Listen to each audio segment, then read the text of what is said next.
Hey la fata, Sher-i Yazda,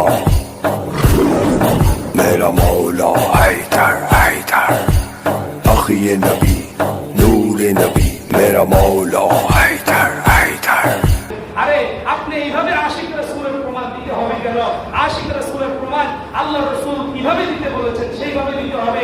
সাহাবায়ে কেরাম কিভাবে আশিক রাসূলের প্রমাণ দিয়ে তারা রাদিয়াল্লাহু আনহু ওয়া রাদু আনহুর সিফাত অর্জন করেছে, তাদের পদাঙ্ক অনুসরণ করে আপনি আল্লাহ রাসূলের প্রতি ভালোবাসা প্রদর্শন করতে পারেন, আপনি আল্লাহ রাসূলের জন্য ভালোবাসা প্রমাণ করতে পারেন। আপনি নতুন করে আরেকভাবে ভিন্নভাবে, যেটা ইসলামে নাই, যেটা কোরআনে নাই, সুন্নাহে নাই, রাসূলের